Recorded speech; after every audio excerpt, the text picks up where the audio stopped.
Hello friends, स्वागत है आपका गुरु विद्या पर। और आज हम पढ़ रहे हैं जनरल नॉलेज क्वेश्चंस के Indian polity and constitution series.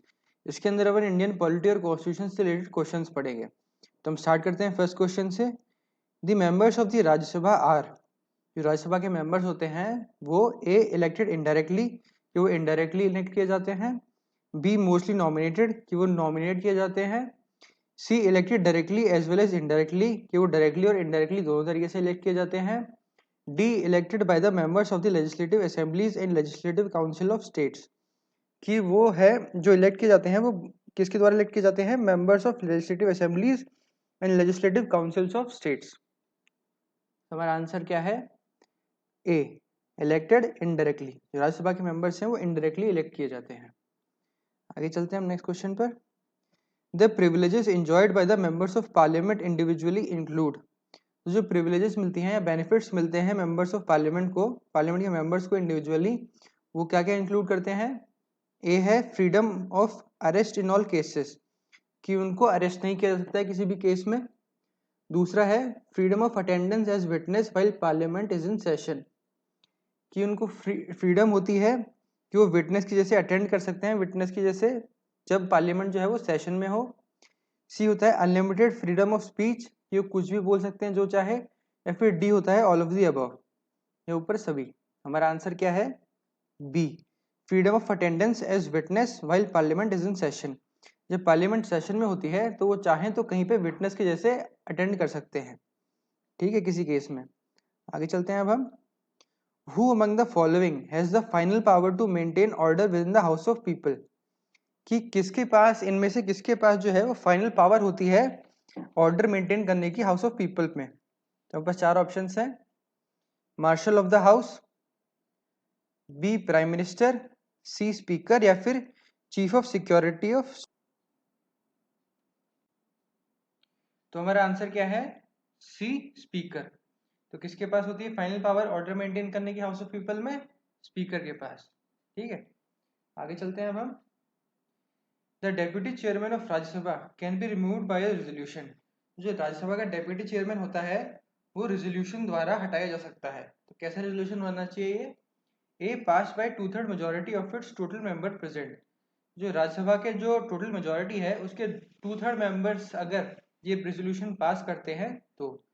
B pass by simple majority of its total members, कि जो इसके टोटल मेंबर्स हैं राज्यसभा के उसकी सिंपल मेजोरिटी से पास किया हुआ बिल, वो क्या रेजोल्यूशन। सी है move by Rajya Sabha but pass by Lok Sabha, कि उसको मूव तो राज्यसभा ने किया हो, मतलब इनिशिएट तो राज्यसभा ने किया हो लेकिन पास काम हुआ हो वो लोकसभा में। तो या फिर D none of the above, या फिर ऊपर में से कोई भी नहीं। हमारा आंसर क्या है? बी, कि एक सिंपल मेजोरिटी से अगर पास होता है कोई रेजोल्यूशन राज्यसभा में तो वो डेप्यूटी चेयरमैन को हटाया जा सकता है। ठीक है, आगे चलते हैं अब हम। If a member of parliament voluntarily acquires a citizenship of a foreign country, तो मेंबर का अगर कोई पार्लियामेंट जो है वो खुद जानबूझकर किसी और कंट्री, फॉरेन कंट्री की सिटीजनशिप ले लेता है, तो उस केस में क्या होता है? ए ही विल बी पीनलाइज्ड, कि उसे पीनलाइज किया जाएगा। B he will continue to be a member of parliament, कि वो मेंबर ऑफ का जो पार्लियामेंट का मेंबर रहेगा अभी भी। C he will be disqualified from membership, कि उसे मेंबरशिप से डिस्क्वालीफाई कर दिया जाएगा यानी हटा दिया जाएगा। या फिर D he will have a choice of renouncing either, कि वो चाहे तो कुछ भी एक चीज चुन सकता है उनमें से, या तो मेंबर ही बन ले या फिर सिटीजनशिप ही ले ले। हमारा आंसर क्या है? C he will be disqualified from being from membership, यानी इसकी मेंबरशिप जो है वो हटा दी जाएगी। ठीक है, आगे चलते हैं अब हम।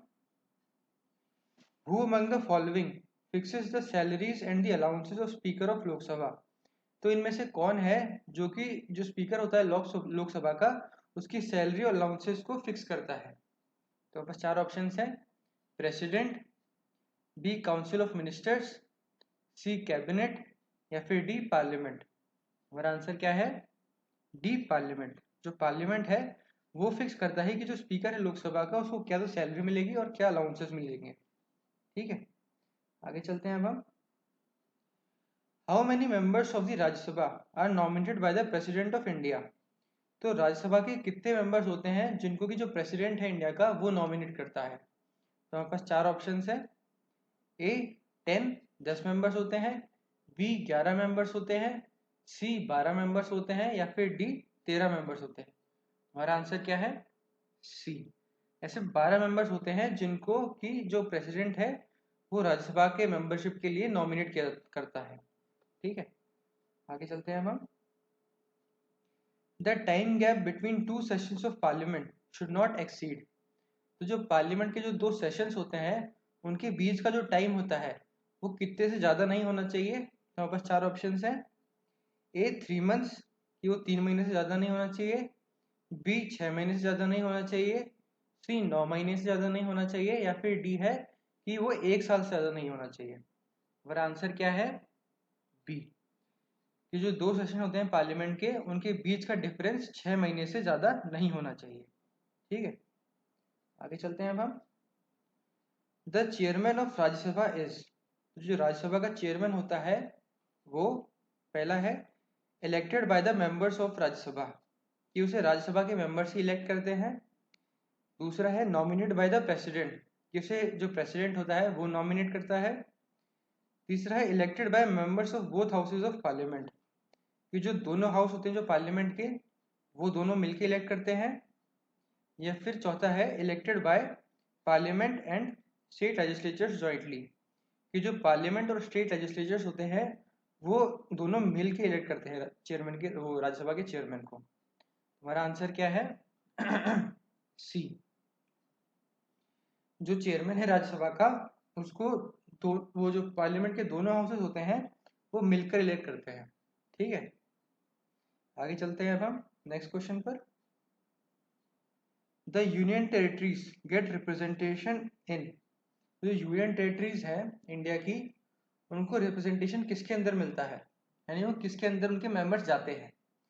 तो हमारा पहला ऑप्शन है लोकसभा में, कि जो यूनियन टेरिटरीज के मेंबर्स हैं वो लोकसभा में भी लोकसभा में होते हैं। या फिर बी है राज्यसभा में, कि जो यूनियन टेरिटरीज है उनके मेंबर्स राज्यसभा में होते हैं। या फिर सी है बोथ हाउसेज ऑफ पार्लियामेंट, कि दोनों लोकसभा और राज्यसभा में होते हैं यूनियन टेरिटरीज के मेंबर। या फिर डी है नन ऑफ दी अबव, कि ऊपर में से किसी में भी नहीं, यानी कि ना लोकसभा में होते हैं और ना ही राज्यसभा में होते हैं यूनियन टेरिटरीज के कोई भी मेंबर। हमारा आंसर क्या है? C, both houses of the parliament, यानी लोकसभा और राज्यसभा दोनों के अंदर जो यूनियन टेरिटरीज हैं उनके मेंबर्स रिप्रेजेंट करते हैं यूनियन टेरिटरीज को। ठीक है, आगे चलते हैं अब हम नेक्स्ट क्वेश्चन पर। ये इस वीडियो का लास्ट क्वेश्चन है। The quorum required to hold meetings of the legislative chambers is what fraction of the total membership of house?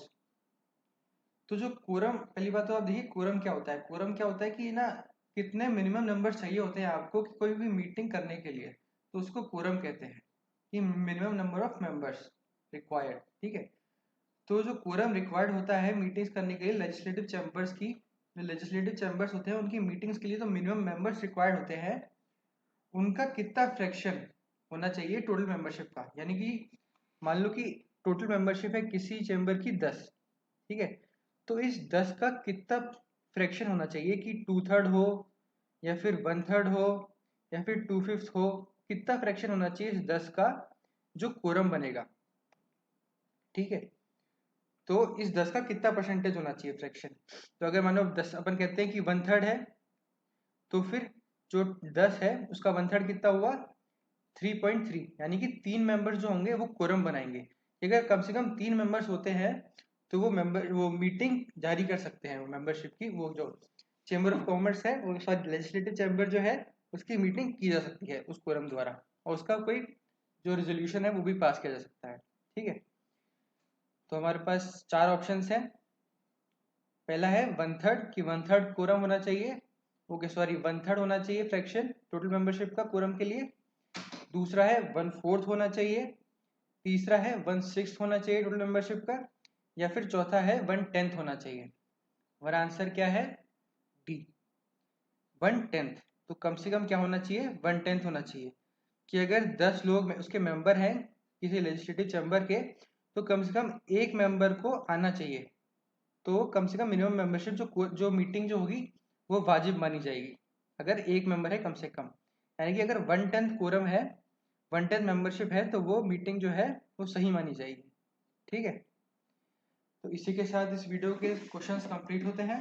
उम्मीद है कि आप लोगों ने कुछ नया सीखा होगा। तो हम मिलेंगे नेक्स्ट वीडियो में नए क्वेश्चंस के साथ। तब तक के लिए धन्यवाद।